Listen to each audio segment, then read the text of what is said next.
পৃথিবীর কোনো খবর রাখিস? কথার ছলে অনেকেই এ কথা বলে থাকেন, কিন্তু সত্যিকার অর্থেই পৃথিবীর এমন একটি ঘটনা ঘটে গেছে যার খবর অনেকেই জানেন না। ইরান ইসরায়েল যুদ্ধ, ট্রাম্পের শুল্ক নীতি, সড়ক দুর্ঘটনায় তারকা ফুটবলার দিয়াগো জোতার মৃত্যু, সারা দেশে টানা বৃষ্টি সহ নানা আলোচিত ঘটনার আড়ালে ঘটে গেছে গুরুত্বপূর্ণ সেই ঘটনা, যার খবর সাধারণ মানুষ অনেকেই না রাখলেও ঠিকই রেখেছেন বিজ্ঞানীরা। পারমাণবিক ঘড়ির মাধ্যমে তা শনাক্ত করেছেন তারা। বিস্তারিত থাকছে প্রতিবেদনে। সাধারণত নিজ অক্ষের চারদিকে একবার ঘুরে আসতে 23 ঘন্টা 56 মিনিট 4 সেকেন্ড সময় লাগে পৃথিবীর। Original product, best service and best offer. Your right choice, Transcom Digital. কিন্তু গেল 9 জুলাই দিনটির দৈর্ঘ্য বা পৃথিবীর গতি গড় দিনের চেয়ে 1.3 মিলি সেকেন্ড কম ছিল। পৃথিবীর ইতিহাসের সবচেয়ে ক্ষুদ্রতম দিনের রেকর্ড 2024 সালের 5 জুলাই। সেদিন দিনের দৈর্ঘ্য ছিল 1.66 মিলি সেকেন্ড কম। এরপর 2023 সালের 16 জুলাই ছিল দ্বিতীয় ক্ষুদ্রতম দিন। সেদিনের দৈর্ঘ্য ছিল 1.31 মিলি সেকেন্ড কম। এরপরেই দিন হিসেবে 9 জুলাইয়ের পরিসর ছোট হয়।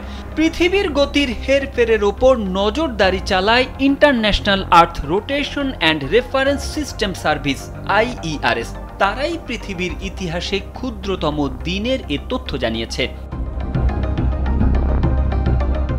IERS এর বিজ্ঞানীদের ভাষ্য মতে গ্রীষ্মকালে এমনিতেই দিনের দৈর্ঘ্য বেশি হয়, কিন্তু বছরের অন্য দিনের তুলনায় 9 জুলাই দিনের দৈর্ঘ্য ছিল 1.3 মিলি সেকেন্ড কম। পূর্বাভাস অনুযায়ী আগামী 22 জুলাই এবং 5 আগস্ট দিন দুটি সম্ভবত 9 জুলাইয়ের চেয়েও ছোট হবে।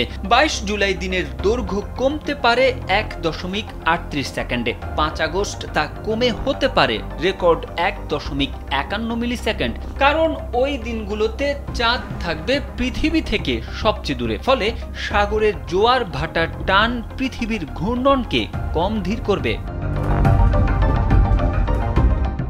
IERS আরও জানায়, গেল কয়েক বছরে পৃথিবীর ঘূর্ণন অপ্রত্যাশিতভাবে দ্রুত হয়েছে। 2020 ও 22 সালে পারমাণবিক ঘড়ির মাধ্যমে তা শনাক্ত করা হয়। বিজ্ঞানীরা বাতাস ও পৃথিবীর চৌম্বক ক্ষেত্রের পরিবর্তন থেকে শুরু করে নানা কারণ অনুমান করেছেন এর জন্য। চাঁদ পৃথিবীর কাছে চলে এলে তার মহাকাশ বলের কারণে সাগরের জল কিছুটা ফেঁপে ওঠে। এই জোয়ার ভাটা পৃথিবীকে একটু পেছনে টানে, ফলে তার ঘূর্ণন ধীর হয়। তবে যখন চাঁদ দূরে থাকে তখন মহাকাশের এই টান দুর্বল হয়, ফলে পৃথিবীও একটু দ্রুত ঘোরে। এ কারণে 22 জুলাই ও 5 আগস্ট হবে বছরের অন্যান্য দিনের চেয়ে দ্রুততর। পৃথিবীর ঘূর্ণন নিয়ে এই প্রতিবেদনটি প্রকাশিত হয়েছে দ্য মেইল অনলাইনে। তারেক আহমেদ, কালবেলা।